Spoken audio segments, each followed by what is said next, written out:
Hola, cage fighting connoisseurs. This is Kid Nate at BloodyElbow.com, joined by Dallas Winston for our UFC 155 dissections, preview, predictions, and analysis. How you doing, Dallas? Is it chilly up in Michigan? Winter Wonderland. Yeah. Awesome. Glad you're enjoying it. I'm in lovely Oakland, California, enjoying some 40-degree weather myself. It's kind of a treat for a Texan like me. But we're going to break down the card, and we're going to do this quick, fast, and in a hurry because nobody's got time to waste. Let's jump right to the preliminary Facebook card. Obviously, the card's headlighted by UFC heavyweight title fight between Junior Dos Santos and Cain Velasquez, and that's what we'll be spending most of our time on, but we're saving the best for last, starting with the flyweights, opening up the preliminary card on Facebook with Chris Carriazo and John Moraga. Who you got in this one? I was real impressed with Moraga with his debut because I think Yeah, he put it to Ulysses Gomez. hard, and impressively too. I mean, there's impressive fights and then there's straight up ass whippings. And Useless is a tough cat. I mean, I'd consider him at least top 20.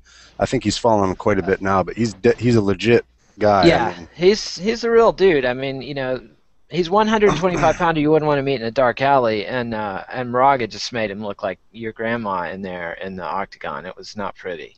my grandma can throw, so don't make just Okay, maybe wild my late assumptions grandma does. like that. Gomez is a grappler. I mean, he's a submission specialist, so he didn't get the opportunity to enforce that specialty, and was kind of relegated to standing up with Moraga. I didn't know a lot about Moraga, admittedly, coming in, but I was real impressed with him. He seems like a super legit addition to the flyweight division, the ever-growing flyweight division. I mean, the UFC is out of Yeah, they're all the building new it up fast. yeah, out of all the new, weight classes, even including lightweight, because after they closed it down, all the talent went over to Japan. Flyweight by far, they have, I mean, just packed that son of a bitch full. I mean, it's Yeah, stacked. of course, a Yep. lot of it is bantamweights coming down from the WEC, which is the case with Carriazo, and he's somebody that's fought in the WEC, and he's got what 6, 7 UFC fights, and he's won most of them, but almost always by decision. He took Michael McDonald to a split decision, but lost that one, and he got submitted by Hanan Barao, the interim bantamweight champ. So he's no joke, and he beat Takeya Mizugaki, so he's no joke. But I'm going to go with Moraga. Who you got in this one? I'm going to go with Moraga. Carriazo, really, I think a lot of his, I think he's a little overly overranked right now. He's really high, I think like 6th flyweight in the world. Yeah. And really that stems from, it was odd. I'm a huge proponent of giving the guy, the Gard player, credit on the scorecards. And for all of the fights that, that you think of that we've seen where there's a good case, Carriazo won that decision against Mizugaki. And it wasn't just the best example. I mean, of all the fights, I'd guess the judges unanimously even gave the nod to the Gard player. Carriazo's performance was kind of a mysterious one. I think that in the split decision was a admirable loss, and that's all good for him, but I don't know if that justifies being the 6th best flyweight in the world.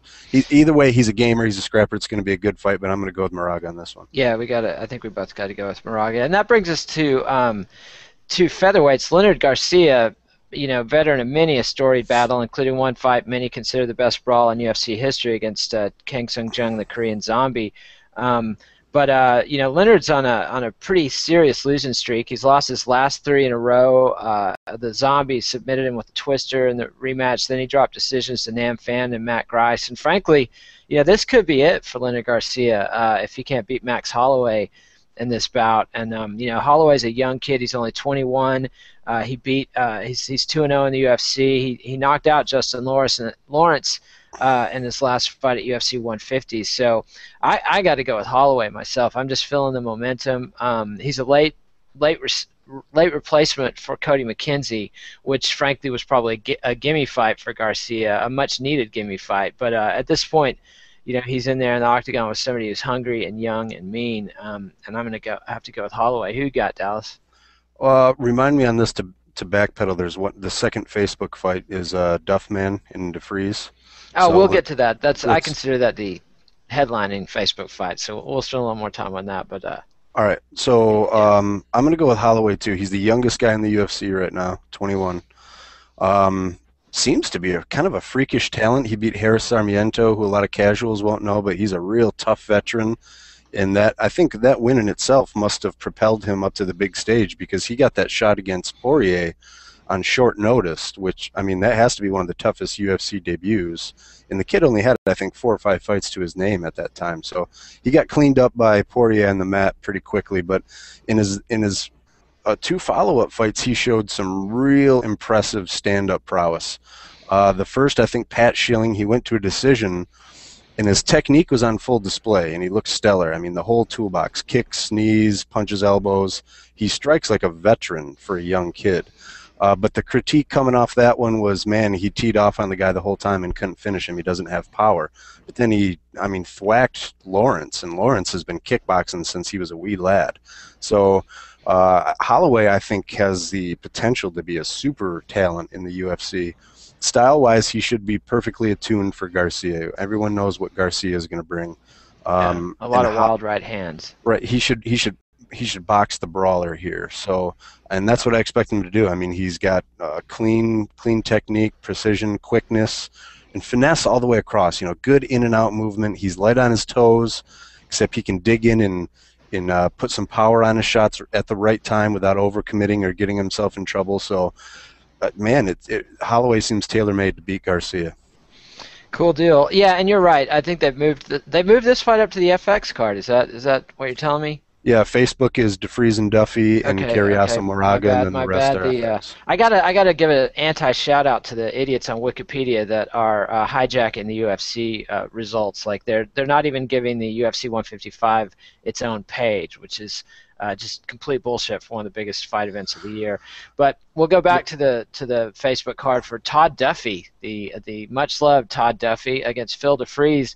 Duffy, of course, was in exile for about 2.5 years. He got definitely the quickest knockout in UFC heavyweight history with a 7-second knockout over Tim Hague, and then he came out in his next fight and he was beating the holy bejesus out of Mike Russo for 2.5 rounds. And you got to do it for more than 2.5 rounds if you can't get the finish. And Russo came back and knocked him out. Duffy made some unfortunate public comments and got booted from the UFC. He's only fought twice since then. One of them a humiliating destruction by Alistair Overeem in Japan, and the other one a quick knockout for Duffy against Neil Grove. And now he's facing another Brit, Phil Defreeze. Who you got in this one? I mean, this seems like a really good matchup for Duffy. Defreeze he's a tough guy. He kind of surprised me a little bit with his stand-up in a few of his fights because he's more of a grappling submission guy. So his stand-up, in my opinion, went from kind of poor or forgettable to, not bad, serviceable, I guess we could say. But I don't think serviceable is going to be enough to handle Duffy on the feet, and I don't think he has the wrestling to take Duffy down. No. So, barring one of the curveballs Mother MMA loves to throw our way, this should be a showcase fight for Duffy. Yeah, and a much-needed showcase fight. And if he plays his cards right, he could end up on the FX or the pay-per-view broadcast if he gets another one of his trademark quick knockouts. Someone's knocking on my door right now. Uh-oh. They don't know him. Well, they don't even know I'm a famous journalist, and they got shit to do. Just let him go. Just let him go.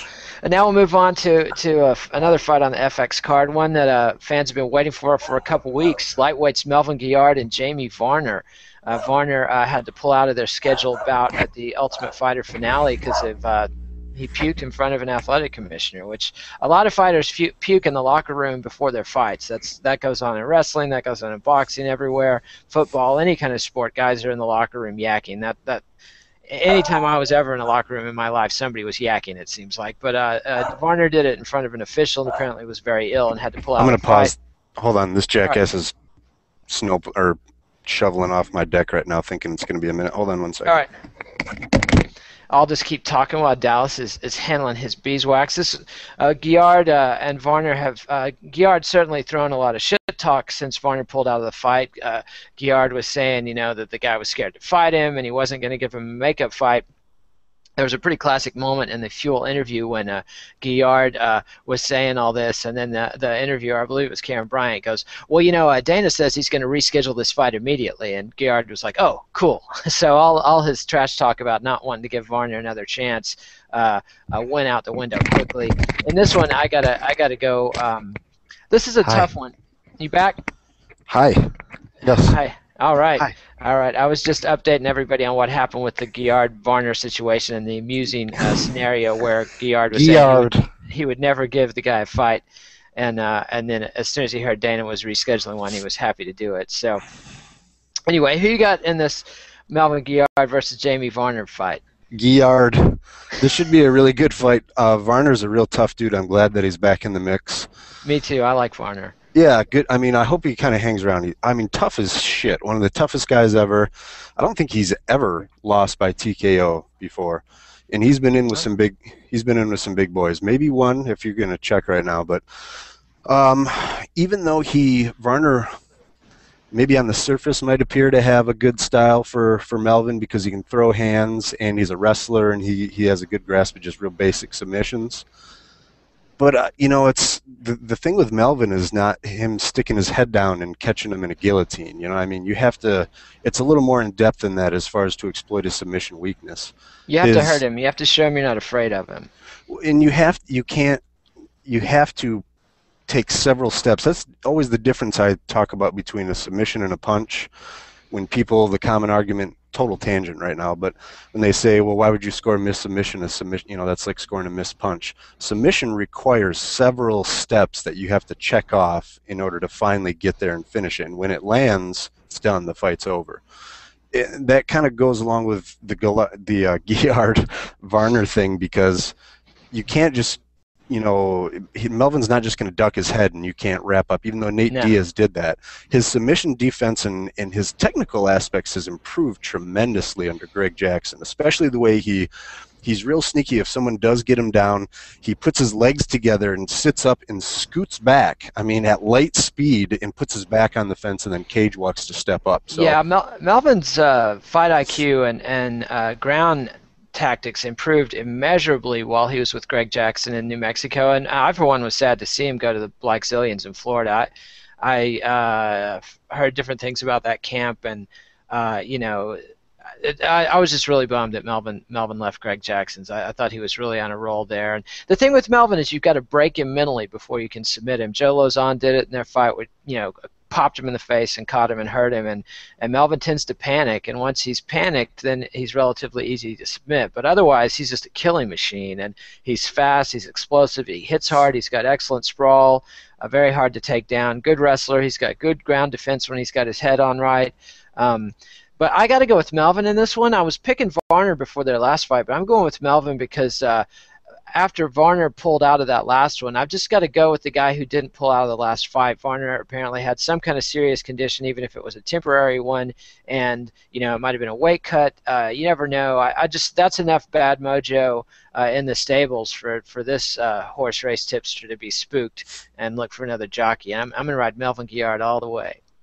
I'm going to go with Gard too. And I think it's his speed that's going to be the big difference. He's a little bit rangier, but he's so fast both with the release and the delivery of his punches, in the way he snaps in and out. I mean, it's an overused cliche, but the dude is so athletic that that's going to be the biggest challenge for Varner. And when you match, skull-crushing power on top of all his athleticism, and the dude is a phenomenal wrestler. I mean, his weakness really is clearly in submission technique and defense. He's not a weak grappler. And even that, I think it's more a matter of mental control, self-control, than it is a lack of technical acumen. I think that a lot of the submissions Melvin's been caught in, at least at this point in time, if he was in a gym, if he was calm, if he was relaxed, he would have no problem escaping. It's just when he's hurt, when he's frightened, when he's panicked, that when he's been broken mentally in a fight, that's when he's been tapped. Not so much that he doesn't know what he's doing on the ground. It wasn't Jim. Didn't Jim? I'm having trouble trying to revisit the Jim Miller fight. Melvin smoked Miller, if I recall correctly. No, Miller tapped him out with a rear naked choke, and I want to say the whole chain of events. You are correct. You are absolutely correct. Leading up to the actual choke, and I always will throw out the keyboard warrior warning because it's so easy to sit back and say. Yeah, Melvin was beating him up, and Jim came back and got him with the rear naked. That's right. And that was shocking how quickly that was a case. And of course, Jim Miller's wildly talented on the ground, but that was almost like as soon as it hit the ground, it was like pass, advance, take the back, and all of the common defenses for each of those steps were, a miss for Melvin. So, but either way, Varner's not a black belt type of, he's not a smooth positional guy at all. He's a wrestler who's learned some basic subs, and I don't think, even if you look at a guy like Hannes Torres from Nova União who fought Melvin, that's a guy who has top-notch BJJ technique, good wrestling, and pretty good striking. And Melvin hung in with him really well with some high-level sweeps and transitions. So I don't think Varner's going to have the ground prowess to do it, and I think Melvin's going to be too explosive on the feet for him. All right. So decision, though, it's going to be a good fight because Varner can take – he's got a kitchen sink for a chin. So I don't think he's going to be able to finish him with strikes. If he does, he's going to be the first guy to do it. So that means long potential beating for Varner, but a good showing for the fans. If anybody can do it, it's Melvin, though. Melvin brings extra. I think he hits like a middleweight for a lightweight. This guy. Before we move on, I'm sorry to cut you off, but I would have forgotten all about this. Melvin's chin. There's been a couple times with like Joe Stevenson and Cerrone, and Joe Lozon, of course, where you're thinking Melvin's going to slaughter this guy in the feet, and he's only in trouble on the ground, but he ended up getting finished on the ground because he just got curb stomped on the feet. And I think Stevenson, shellacked him with like a short, stiff jab that dropped him. So that right there is Varner's best avenue, I think, to stun him on the feet with, with some crisp boxing combinations and pounce with a submission from there. Cool. And up next, we got Brian Bloodworth against Eric Perez in bantamweight action. What do you think of this fight? Well, I believe it's Byron Bloodworth, and that's a guy I hate. What did I say? Brian. It's okay. Brian. Oh, you yeah. didn't have to. I'm just clarifying. I'm looking at. I appreciate that. I'm looking at Wikipedia. I can't believe I made that error. That's a shady source for everything. Everyone always cites the unified rules it says on Byron Wiki. right here. I've got it. That's all right. So it's completely my bad. Anyway, that's one of the rare guys where, and this sounds really rude, and I apologize to any Mr. Bloodworth himself or any followers, but I don't just get how this guy's in the UFC. He's fought in real small local promotions, got the debut against Easton. Easton's tough guy, no question, but there was nothing impressive there. Now he's coming back from another round. No, Easton beat him, took him most of 2 rounds, but that was more a matter of Mike getting his head together. Easton's kind of slow to pull the trigger, I think. And I think the deal is that Bloodworth signed a multi-fight contract. They needed an opponent for Perez, and here it is. And this will probably be his last hurrah in the UFC, because Perez is somebody they really are pushing. This guy, for a bantamweight on the undercard, he got coverage in Sports Illustrated, Yahoo, MMA Fighting. Bleacher Report did a big feature on him. Bloody Elbow's going to do a big feature on him. This is a guy that's getting a lot of attention. He's only 2-0 in the UFC, but the deal is he's a real Mexican-American, not even Mexican-American, I believe he's a Mexican. And he's somebody in a demographic that's very important in fight sports, and somewhere, MMA, we've got Cain Velasquez. At one point they were marketing him as the only Mexican heavyweight champion ever, and Rico Suave, come on, Rico Rodriguez. I'm just saying the way the UFC was marketing. I'm not explaining the history, but so the UFC is very desperate to appeal to that lucrative, enormous Mexican fight sport market. Lucha Libre has been huge in Mexico for decades. That's the biggest boxing fans in the world right now, coming out of Mexico and Mexican Americans. So they're letting Perez wear his luchador mask into the octagon this time. He's not going to be wearing it during the fight, obviously, but he'll be wearing the walk down. And that's a big concession for the UFC. They used to, prohibit that sort of thing when Mayhem Miller wanted to do it, but now they've realized they've got to let these fighters distinguish themselves. They've got to let these fighters express some personality and get fan interest. And I think this is a gimme for Perez, frankly, and I'm looking forward to see what he can do. He sure beat the crap out of Ken Stone and submitted John Albert in his UFC debut with the quickness. So I'm expecting big things from Perez here. You going to argue with me? No, I'm more inclined to debate why on earth the UFC would not allow you to wear a mask out to the octagon. They've always been. I think they want to distinguish themselves from pro wrestling. I think they get the heebie-jeebies as soon as anything happens that smacks of pro wrestling. They should quit marketing the sport like pro wrestling. Then. Yeah, what the fuck? That's it. That's sensible. Don't wear a mask. They might think it's pro wrestling, but in the meantime, bad blood. But no, I agree with you. the way Perez submitted John Albert, and Albert's turned out to be, a really nice surprise. So I put a lot of stock in that win, even though it might have been contentious with the way Kim Winslow stopped it. Yeah, But Albert screamed out in pain, and that was ruled a submission, which yeah, I don't have a problem with that. The solution is don't get caught in a deep lock submission and scream out in pain. You know what I mean? Yeah. And then on top of that, it's this whole meathead, meme that tapping is for pussies or whatever. I mean, come on, man. I mean, Yeah. so. But anyways, after when he, the way he crumpled Ken Stone on the feet after showing that kind of submission ability against Albert, yeah, I mean, I'm interested in the guy now, and Bloodworth, again, no offense, but should be a walkthrough for him. And who knows, that this has the making. Anything can happen. I mean, Perez proving us wrong, compared to the way applied to the way we're clowning him. But yeah, Perez all day long for sure. Yeah. TKO or submission. Then they're going to wrap up the preliminary FX card with another bantamweight fight between Brad Picket and Eddie Weinland, and this is a pretty serious deal. These guys are both factors. These guys are both very relevant in the bantamweight division right now, I have to say. Who you got in this one? This is a humdinger. I'm probably the two fights I'm probably most excited for are this one and Costa Philippo and you can tell I'm excited. Tim Boch on the main card. I don't know why, another random tangent, but when I think of fights that were so unbelievably sensible in certain promotions, the first that comes to mind is why the hell didn't Strikeforce set up Musashi versus Fei Zhao?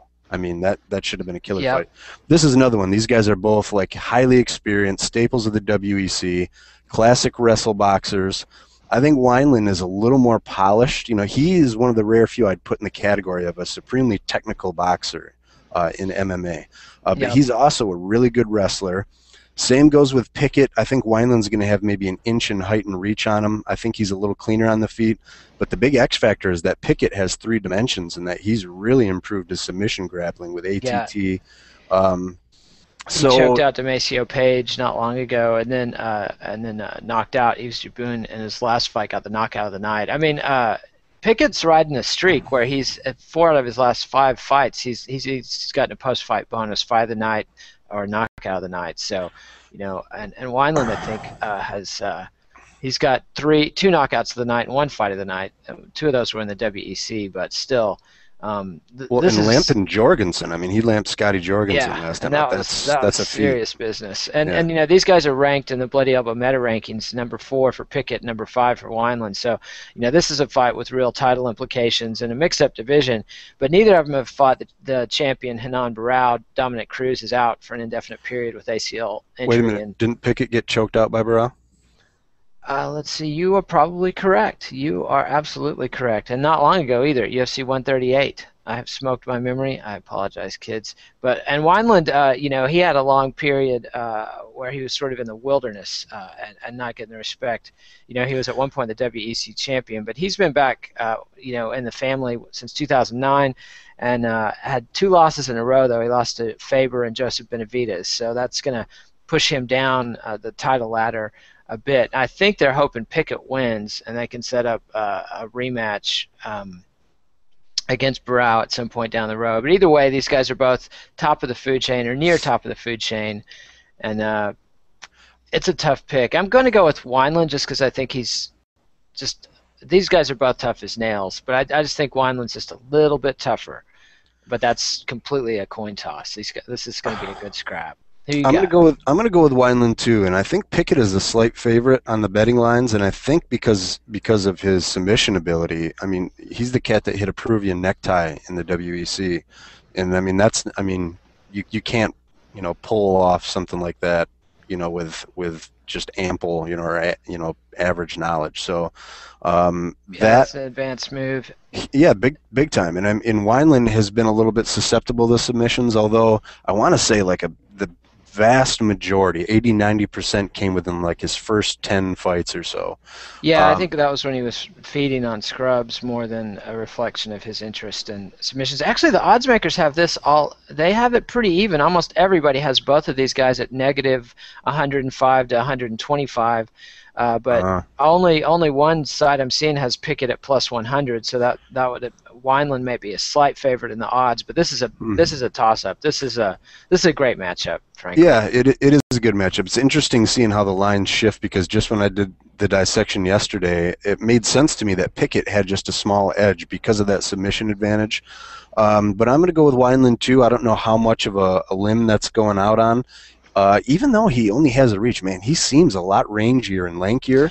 He does. He seems like a longer guy for a bantamweight than Picket. Picket seems like a very compact little dude. It might be the hat. I don't know.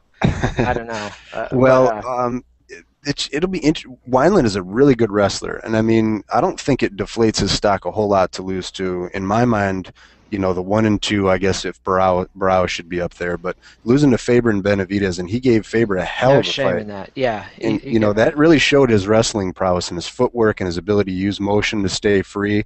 The beauty of this fight, like you said, not only is it a coin toss because they're equally matched, but these guys throw hard, and they know when they come in and commit, there's a good chance that they're going to eat a counter. And that's what the fans want to see. They don't want to see fighters hold back, and they'll dive right into the pocket and let them fly. So this should be a barn burner. I'm going to go with Weinland too, although I agree this is pretty much a toss-up. Could go either way. I mean, certainly Picket is a defensible position. So let's move on to the main card. We're going to be welcoming back the prodigal middleweight Chris Leben, who's served a lengthy drug suspension. He's done his rehab. He says he's cleaned up. Leben's had a checkered past. He's had a few DUIs. He's had multiple drug busts, once for steroids, this last time for painkillers, OxyContin, I believe. And he had been scheduled. He's going to be fighting Derek Brunson, who's a late substitute for Carlos Fumola. And I got to think, Derek Brunson's a tough kid, Strikeforce veteran, but coming in late against a hungry, angry Chris Leben, who's looking to show, that he's back and that he belongs in the UFC. Not a fun position to be in here. I got to go with Leben, and it's just hard. You never know what a guy's doing when he comes off his suspension, but as much trouble as Leben's had the last couple of years, when he has been in the cage, he's generally looked like a whole new Chris Leben. He's shown a lot of growth as a fighter in the past 3 or 4 years, and I think he's going to put on an exhibition against Derek Brunson. I mean, I don't really see how anyone could disagree, just because Brunson's only 2 top-level fights were Kendall Grove, decent performance but lost a split decision, and then he got beaten handily by Jacare. And that's no shame in that. No, absolutely not. But that being pretty much the way your legacy or reputation is defined, I can't think of any unless someone says that. And he got smoked by Jacare at 41 seconds. It wasn't like he got submitted with some slick jiu-jitsu by the master. It was a fight where Jacare got to show off his newfound striking skills, and I'm sure Leben's seen that fight. And I think when you add in the octagon jitters coming into the octagon, especially at a big show like this, it's just going to be overwhelming for the kid. I wish him the best, but I got to go with Leben all day. There's 2 things that when I first thought of this, that's the blanket reaction I think everyone has. There's 2 things that might make it a little more interesting as far as giving Brunson a chance. And he's a Division II All-American wrestler, and he's a Greg Jackson fighter. And when you kind of transpose a Greg Jackson fighter versus someone as predictable as Chris Leben, when you know what the cat's going to come in and do, that leaves a lot of room for Greg Jackson's potential as a strategist to come in and make a big difference in this fight, I think. Very true, very true. I'd be all over that angle if Leben hadn't, this is the new Chris Leben, the one that tapped out, now I'm blanking on his name, Yoshihiro Akiyama. Leben's ground game is sick. He gets no credit. His guard game, his hips are super active, and he has a cunning guard game for sure. But he is a fighter that can be taken down. But just ask Aaron Simpson. Taking Chris Leben down does not necessarily mean you're going to win the fight. Or Mark Munoz. Yeah, Mark Munoz too got starched. Let's move up to the ladder a little bit though, to a much more important middleweight fight. There's 2 big fights in the middleweight division back to back in this card. The first one's Yushin Okami versus Alan Belcher, a rematch of their 2006 bout. And, back in the day, Okami just schooled Belcher on the ground. He spent 3 rounds climbing on Belcher's back looking for a choke. Couldn't get it, but totally dominated Belcher. But I think things are going to be different this time. I think Belcher has grown a lot as a fighter, and I think Okami, after losing badly to Anderson Silva in the long-sought title fight, then he came back and was looking really good against Tim Boch for 2.5 rounds. But once again, if you can't get the finish, 2.5 rounds is not enough. And Tim Boch came back and knocked him out in the 3rd round. Okami's come back with some wins since then, but I got to go with Belcher in this one. I think his grappling, especially that Paul Harris fight, Belcher really showed that his grappling has improved dramatically. And when you add that to the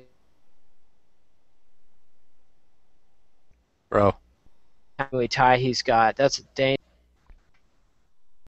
Who you got, Dallas? Sorry, I was losing you for a minute here. You there? Can you?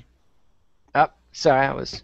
Hope that recorded. I'm taking Belcher all day long in this one. I think he's a new fighter. I think Okami's kind of on the. Okami's still a great fighter. He's just on the downward slope of his career, I think.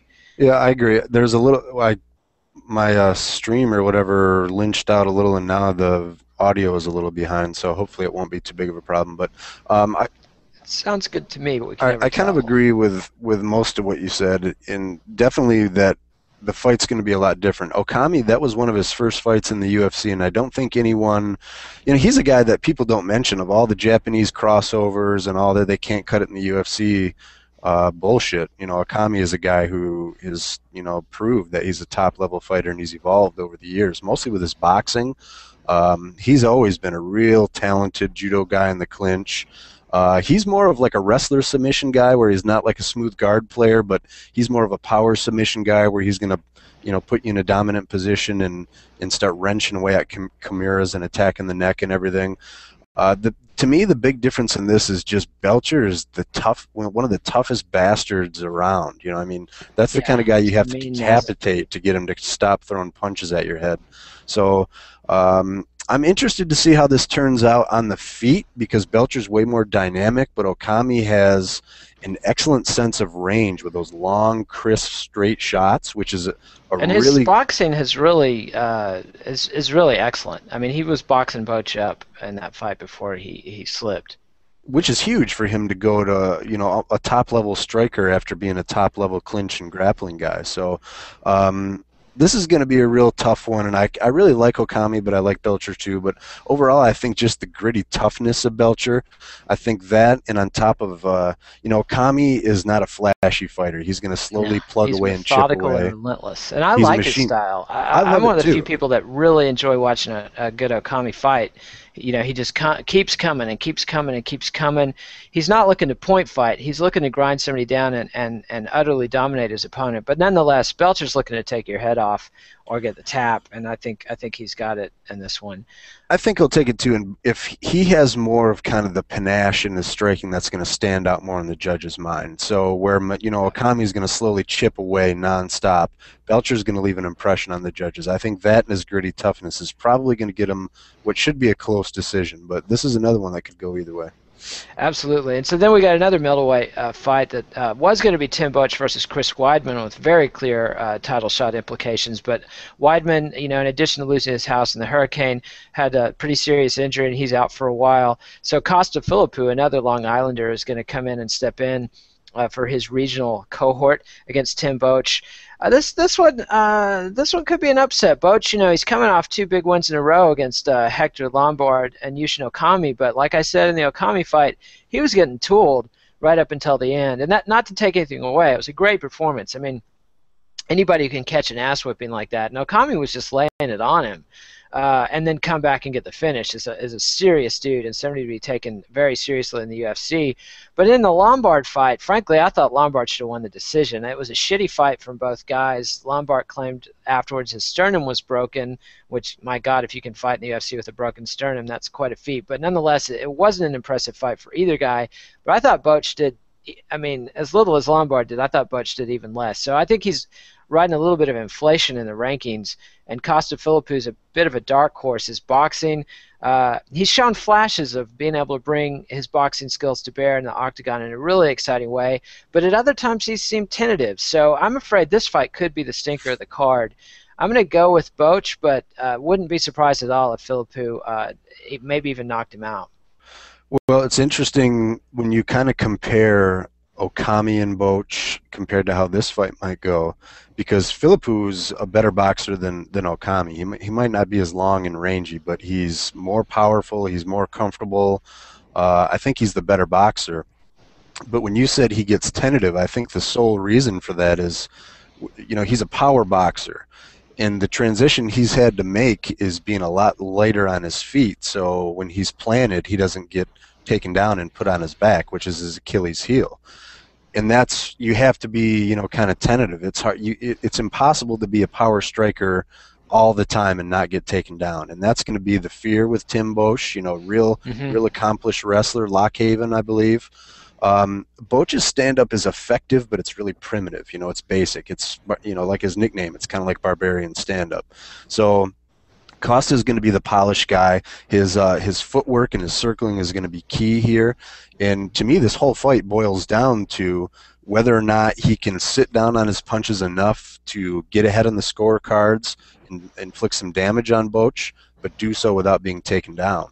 And I think after a while, Boch is, I don't want to say get in desperation mode, but I don't think he can survive all 3 rounds on the feet. I don't think that's a bold statement either. If it stays up, Costa should have his way with him handily, but that threat of the takedown is going to be monumental. That's a mighty big if. I can see a scenario in which Costa stays on his feet, but I see a lot more scenarios in which Boch takes him down. And Boch is the kind of guy, when he gets you down, he's going to be putting a hurt on you and making you carry his weight, tiring you out, punishing you, scoring points. I got to go with Boch by decision here, but I think Costa's a live dog. I think so too. Costa's a guy that I'm kind of rooting for just because I don't know why I like the guy. I like his fighting style. I always enjoy seeing well-executed technical boxing, and Costa, when he's on his game, really brings the good boxing. So and he's improved dramatically with his takedown defense. And even though Jorge Rivera isn't what you'd call like a power wrestler or grappler, he showed some real solid technique in there. Costa did in the past lose to Nick Catone, who is a lot like Boch. He's just a big wrestler with clubs, for fists. And unfortunately, it'll be an excellent sign of his progression. If he can stuff enough of Boch's takedowns to finish him or win the decision, I think he's up at contender level. For now, I think Boch is going to be too big and too tenacious, and he's just going to stay on him until he gets him down. Yep, agree completely. So that brings us to the co-main event, which wasn't going to be the co-main event. Originally, the co-main event was going to be Forrest Griffin versus Phil Davis, but Griffin tore up his knee, had to take some surgery. Phil Davis got pulled off the card. So we've got still an excellent fight. Lightweights Joe Lozon versus Jim Miller. These are two guys, they've been in the UFC a long time. Both of them, Miller made a stronger run at the title. I think he had 7 wins in a row at one point, but his fortunes have declined since then. Lozon's always been up and down. He's always been sort of in the top third of the division, maybe the middle of the division, but never really made a strong. He's never put the consistency together. He's never had the long win streak that would get him a title shot, and he's never had the really. I think everybody respects Lozon, but I don't think people ever go, "Oh my God, did you see what Lozon, did to that guy?" He's done things to people that were pretty amazing. He knocked out Anthony Pettis, but Gabe Rudiger and Gallard, I think many were given the oh my god. Sure, but that's Gabe Rudiger for one thing. Gabe Rudiger's barely. I don't think he's really. I think he was proven to not quite be a UFC caliber fighter. The Gard fight was very impressive, but again, I think more people came away from that going, Melvin, get your head on straight, than they did going, oh my God, that Lozon is a force to get reckoned with. And then Anthony Pettis just. Knocked him the fuck out with the head kick and really showed. I think, man, the WEC had some great fighters. But, for sure. He turned it around by submitting Jamie Varner, but that was a short notice fight. Varner was coming in hurt, and Miller's coming in off a loss to Nate Diaz where he looked overmatched. But they both, before that he beat Melvin Gard, but then again. Benson Henderson utterly dominated Miller in just a soul-stealing. It was a decision, but Miller just looked outclassed in that one. So I think Eugene said yesterday in the tete-a-tete that's going to go live on the site today that he feels like the winner of this fight is going to stay relevant and the loser is going to be relegated to the also-ran category in the division for quite some time. What do you think? Who you got? Well, Miller, but these are two. There's a bunch of guys I was going to say on this card that I just want to stick around. I don't think they should. Sure. And this is a great example. Picket, Weinland. This is another one where I don't care if they lose. I don't think that means they're not UFC caliber, because they undoubtedly are. They're entertaining fighters, and just because they're not going to press for a top contender spot or a title shot doesn't mean that they shouldn't be around. Oh, no, no. We weren't saying they were going to be out of the UFC. We were just saying they're going to be out of the title picture. I know, I got you. To me, I mean, there's these guys are UFC perennials. These guys are blue chip MMA fighters that have proven that they can hang with anybody in the UFC, and longtime veterans. They're both relatively young. I think we'll be seeing these guys in the octagon for years to come. Both of them. It's just I think both of them have one more title run in them. I think between the two of them, there's one more serious title run, and I think that's going to be the winner of this fight. That goes on that run. And I think the loser will probably never get close to UFC title. I do agree that I think a loss right now is going to be especially devastating to their momentum, because they're just at the point where they've been back and forth enough where another loss is going to be like, oh, fuck, back and forth, now he's back down again. But either way, Miller's more polished. He's much more, I was going to say cautious, but that almost sounds negative, but he's just much more methodical. Good point. Yeah. It's funny, Lozon, his personality, he's like a computer nerd. He's just all shy and humble, but he fights like, like a berserker, caveman on LSD, which everyone wants to see that. They love it. Yeah, ever since he came into the UFC these many years ago in a fight where he was being fed, and now I'm blanking on his name, to the legendary Jens Pulver. Everybody expected Pulver to have a showcase against this young kid. Joe Lozon knocked him out in 48 seconds. And Pulver, of course, wasn't the Pulver that he had been at that point. We know now, but still very impressive. And then the Melvin Guillard fight's another example where Guillard thought he could bully this guy, and Lozon was like, "Melvin, I know you. I've known you a long time. I know how to beat you," and he just did it. Whereas that's why I like it that he stays around for sure, because you always tune in for Joe, because something incredible is going to happen. He's either going to get finished incredibly or he's going to pull something amazing out. So that's why I want him to stick around, and that's why also it's kind of a reward for him having such a risky style. The thing that pisses me off is fans want fighters like Joe Lozon, but then if they lose 2 in a row, they start saying he sucks, he lost 2 in a row, he doesn't belong there. So I don't think you can have both of those. So no, it's a catch-22. Yeah, for sure. I'm interested to see if Lozon's size plays a role here, because really these guys are almost mirror images. I mean, they both have decent wrestling, scintillating, Brazilian jiu-jitsu, and pretty good striking. The difference is that Lozon is just a madman, both on the feet, the way he goes after submissions. I mean, just wild and reckless. So to me, both the size and the different mentalities of the two are what I'm interested in playing out, but they're also the same reason I'm going to pick Miller, just as the more stable and consistent guy. Yeah, I've been leaning that way, and I probably have picked Miller in the video I shot yesterday. I'm always flipping picks. I'm not somebody I'm not the rock to build on. I'm the shifting sands, because I blow at the wind. And Miller, looking at his record and thinking about it, when he put the streak together, there weren't that many big names, not that many big notches on his belt. When he's fought the big fights, he lost to Gray Maynard, he lost to Ben Henderson, he lost to Nate Diaz. Melvin Guillard's probably the biggest name on his resume. He beat Charles Oliveira, who moved down to featherweight. He beat Kamal Shalarus, who's not in the UFC anymore. He beat Mark Bochek's a good fighter, but he's limited. And then guys like Dwayne Bang Ludwig and Steve Lopez. And I don't think Mac Danzig is really that much of a feather in your cap at this point. So I'm kind of reevaluating. I think Lozon might sneak up on Miller. I think he hits a little bit harder.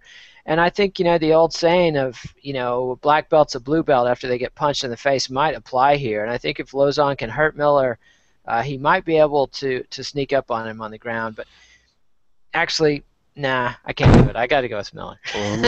Blowing with the wind. Well, it's a good point, because Lozon hits, incrementally harder than Miller. And that's where I think he's going to wreak the most havoc with him.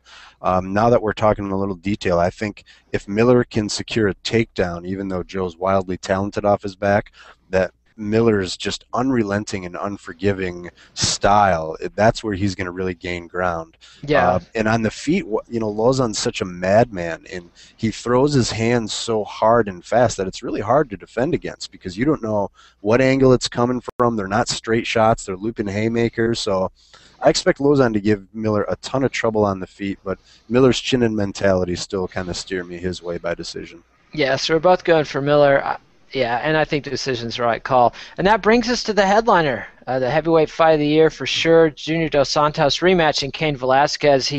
Dos Santos stole the belt from Velasquez last November at the first UFC on Fox show, and under 2 minutes, 64 seconds or 69 seconds, can't remember which, knocked him the fuck out with one punch. Cain, both guys fought injured in that fight, as we know now, but Cain probably was more stitched up. He was coming back from a rotator cuff surgery, which is, I believe he had a 90% tear in his rotator cuff, which, fans tend to look at these guys like they're video game characters, and as if, it's just a matter of having your power bar filled up and let's throw these guys in the cage and let them tear at each other. But these are human beings, and when I hear 90% rotator cuff tear, that brings me back so many memories of baseball pitchers I loved who were never the same again, boxers who were never the same again. My brother can't put his hand up over his head anymore because of a rotator cuff tear. And I'm sure Cain had better medical attention than my brother. I know his shoulder was worth a lot more money than my brother's, but still, a rotator cuff tear like that is serious business.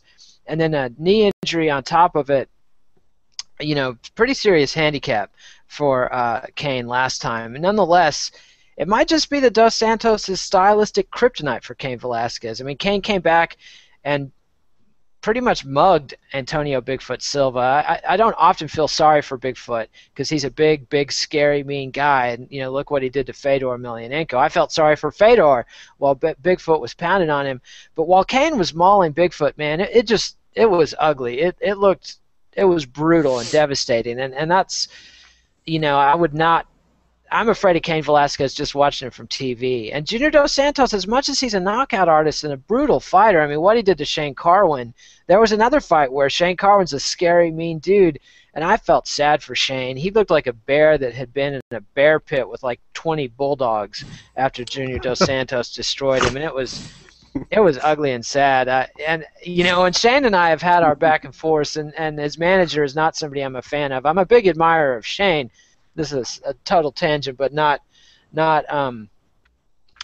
an admirer of his manager. And so, I gotta go with Junior Dos Santos here. It was just a savage beating that he put on Cain Velasquez. Not a savage beating, but just an incredible one-punch KO. And I don't know. I'm back and forth. I'm shifting with the win. What do you think, Dallas? The cogs are whirring here, but it's on your metaphor of a bear in a bear pit with 20 pit bulls. I'm envisioning how that all might play out. They used to do that. That used to be people's idea of sporting entertainment once upon a time. Interesting metaphor. Interesting metaphor is all. The way I look at it so far is I agree with everything you're saying about Cain. He's so frenetically paced with his violence, on the ground. I mean, the Ben Rothwell fight's another example where he just, he drowns you, under ground and pound leather and never stops. And it's not always huge fight finishing ground and pound, which is exactly why I was shocked when he knocked out Nogueira. I mean, that's the thing that I don't know why more people are talking about. Cain Velasquez, this big ass monstrous, wrestler, is flipping out a fight-ending high kick like, as graceful as a ballerina. So that was the first time I realized that, all the hype about him being so phenomenal and during training and all that. So I totally agree. The thing that, not to be so black and white. I think the thing with the Nogueira fight, if I can jump in, was that Nogueira, people tended to write off Nogueira more than they praised Cain for that fight. That was coming on the heels of the first loss to Frank Mir, and Nogueira's looked sharper despite getting his arm broken by Mir in that second fight. There definitely was a period there where Nogueira seemed like a very diminished man. He was not the Nogueira of old, and I think people wrote that off a bit. The whole beginning of his UFC career was kind of like that. I mean, Heath Herring, put him into La La Land with that kick, early on. So I would agree with all that, but to me, I can't get over. Have you ever watched a Junior Dos Santos fight, especially in the UFC, and even said to yourself, "Wow, he's in trouble," or "Holy cow, this is close"? I mean, he's stomped the shit out of everybody. But here's the thing with Junior, and Eugene brought this up, that it seems like in the Roy Nelson and the Shane Carwin fights, he was dominating those fights utterly. But once it became clear he wasn't going to get the knockout with punches, he didn't have a plan B, and he just sort of kept hitting them with punches. They just weren't as hard, and he wasn't going for the kill. And if he gets in a spot like that with Cain Velasquez, and especially in a 5-round fight, he could be in real trouble if we come to a point where everybody knows Junior's not going to get the knockout. At that point, I would say it's Cane's fight, even if he's been fairly badly hurt. I mean, that's the only nick in the Junior Dos Santos armor, though. The guy's got some of the best boxing in MMA history. He's got incredible takedown defense. He's got the Nova União. He's not a Nova União fighter, but he fights like he is. He springs to his feet anytime you get him down. He's just a jack in the box, slipping out of the top control. I mean, Cane's a heavy dude. He can make himself, like a black hole on top of you, but I don't know, man. It's a very tough fight to pick, even after the first fight. I got to go with Dos Santos just because of the first fight. But still, I'm excited about this one. I think this one could be an incredible fight. And I'm definitely rooting for Cane because I want to see a rubber match, and I don't want to see Cane exiled to the periphery if he loses twice to the champion and is written off as a potential champion. Well, I'd buy that, what you call the nick in the armor on Dos Santos as a viable, I guess, reasoning for that. But to me, that was actually pretty smart because if you think about both Carwin and Big Country, they had one chance to beat him, and it was to land a lucky punch. So to me, after Dos Santos threw the whole kitchen sink at him and realized, neither of these dudes are going to go out, he started to be a little more cautious and methodical and made sure he didn't overcommit. To me, I thought, okay, he realizes he's not going to put him away. He's going to be a little smarter now and, ratchet back on the power, be a little more smoother and up the finesse and make sure he doesn't get caught with a lucky punch. So, and on top of that, when we're talking about the only flaw for a guy is, hey, he seemed to slow down when he was kicking the crap out of all those guys. I mean, no disrespect to Cane at all. I think he's phenomenal. But as of right now, JDS has stomped everybody in his way. The one fight that he lost was, I don't want to call it a fluke because that was to Mahmoud Ferreira, who's an obscene submission grappler. But, I mean, that was years and years ago. And that was early. He was a baby at that point. I think it was his 7th or 8th fight. And Mahmoud is he's a ridiculously talented grappler. But, I mean, there's just no reason. To me, it's all what ifs and potential. As of now, I've never watched a Junior Dos Santos fight and thought anything other than he's completely in control, and it's a matter of time before he finishes this fight. So, for that, he warrants a clear-cut pick in the main event to retain his title. Yeah, I got to go. My brain has to go with Dos Santos, and I love Dos Santos. It's just I hate to see Cane lose twice, and I'd love to see this become one of the great rivalries of the sport, and I'd love to see the title picture, Cane be in the title picture, because I'd hate to see Cain Velasquez go down the Rich Franklin road is all I'm saying, because the guy is really great. Correct me if I'm wrong, but isn't a lot of the emphasis on this bout is if JDS smokes Cane, it's like who is left? What heavyweight? Alistair Overeem. That's who's left. You're right. I'm glad you brought that up. I'd pick JDS heavily in that, but a lot of people, especially casual fans, are pretty pumped about Overeem's chances in that fight. The K1 reputation, everything, But honestly, I don't think Overeem is quite at the caliber of Cane and JDS. Could be proven wrong. Overeem's certainly proven me wrong many times in his incredible career, but. Yeah, if JDS beats Cane, especially if he beats him badly again, and then goes on to beat Overeem, and if he beats him badly, who's it going to be? Todd Duffy? Right. Well, even with Overeem in there, I think my point was it's pretty slim pickings. But Daniel Cormier is the X factor. I think that's a good. But do you see that fight taking place? Oh, it'll definitely take place. If Cane loses, I think Cormier will be in the UFC in short order, and I think he'll be one fight away from a title shot. Cormier was so fast, his boxing is so good, and his wrestling is obviously incredible. I mean, what he did to Josh Barnett was just a deconstruction. The size concerns me. Yeah, he's a little bit stumpy. He's a little bit stumpy, and he's carrying too much weight. Come on, dude's a human stump. I mean, wildly talented, but he claims to be 5'11", but he's 5'9". He's the same size as Jeff Monson. He's 5'11" wide, I think. Yeah. But that's why I like the guy because he's so agile and graceful for being gifted built like a brick shit house for sure. But anyways, the final thing on Cane versus JDS is the focus for Cane should be on the way he ties together his striking and grappling because I don't think he can beat JDS coming out and just throwing punches. And I don't think if he comes out and rifles takedowns, he's going to get him down. So it's going to be this whole, there's a really simple game that I think more fighters should play when they're the grappler, somewhat overmatched to some degree with a striker, is just faking, who did this is a weird example. I think it was a Mike Macenzio fight for some reason that comes to mind. But when you're in that boxing position, just that simple dipping of your head can sometimes cause the guy to react. Drastically. Yeah, well, and you can just that dropping. The fans have told us they like to see us do these when we they do like the, the when 12 we do to 6 elbow. Yeah. I think they might like the peekaboo boxing style. Yeah, give it a shot. Okay. All right, that means it's time to wrap it up.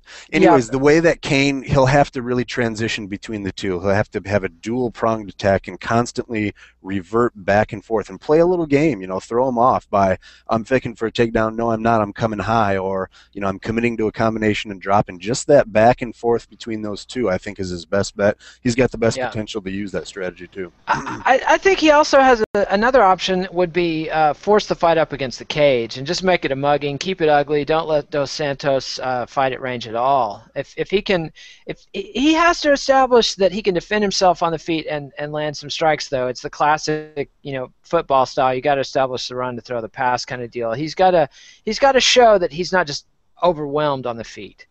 I think he's got a good shot to come out early, mug Dos Santos, hold him up against the cage, and start battering him. The problem with Dos Santos is he's so good at defensive wrestling. If you take one hand off him to throw a punch, he's gone. And so Kane will need to get him in tights, throw some of those Dallas Winston standing elbows, and throw some knees to the body, and just wear him down for a couple rounds before you really try to take him down and beat him. That's one strategy I can see working. But what do I know? No, that's a good one, because it's going to be all about breaking inside JDS's perimeter. I think if he's outside on the fringe, he's in deep that's trouble. doomed. But as soon as he breaks in, he can dirty box, he can clinch, he can maintain that control while still dropping for takedowns, clinch striking, whether it's boxing or knees. So that's going to open up all the doors for him. So to me, the single key in this is whether or not Kane can break inside JDS's perimeter and keep him there. Something thus to far, watch for. Yep. So what's your final pick for this fight? You got to go with a round. You got to go decision. Might even have to give scores on the judges' cards. Well, I'm going to go JDS by finish. I imagine. What round? I don't want to say first round just because that sounds too boastful. So I'll go second round. But second round KO. Wow. Yeah. Yeah, I think if he gets a knockout, it'll be in the first 3 rounds. It'll be in the first half of the fight. It'll be before the midpoint of the third round. I think he'll knock him out early in the third round. But my heart is saying that Kane is going to get one of the incredible upsets of MMA history. He's going to hold him down, get the decision, beat the crap out of him for 5 rounds, and we'll have a great rubber match set up. But so that was behind all the, hey, let's give details for this one, Dallas. That's a bold pick, and it's cool. I respect that you're going out on that limb for sure. I'm not. That's not my pick. That's my wish. My pick is that Dos Santos knocks him out early in the third round. That's what my brain is saying. You got both bases covered there, then. My heart, my head, they disagree. It's frequent occurrence. Often, but yeah. Anyway, well, Dallas, this has been a hoot, and we'll be back with more previews of the next UFC card. I believe January will be the next event will be in Brazil. Is that right? I haven't even looked that far ahead. We're both stumbling from one UFC to the next, but I believe that the next big one is going to be Belcher versus Bisping in Brazil. There's also going to be the UFC on Fox with the flyweight title, Dodson versus Johnson. Dodson is coming after Johnson's flyweight title belt. So we'll be back with previews of both of those fights, and I'll be back with the bathrobe review on Sunday morning after, so you can see how hungover I am after blogging about the UFC 155 all night long, and I know Dallas will be up late watching the fights. So remember to subscribe to MMA Nation on YouTube, and you'll see all our videos. 12 lucky viewers got to watch this live, so I know that's an exciting treat. Probably something they'll tell their kids about someday. Are you going to dangle the Tourette's thing? That's my favorite part.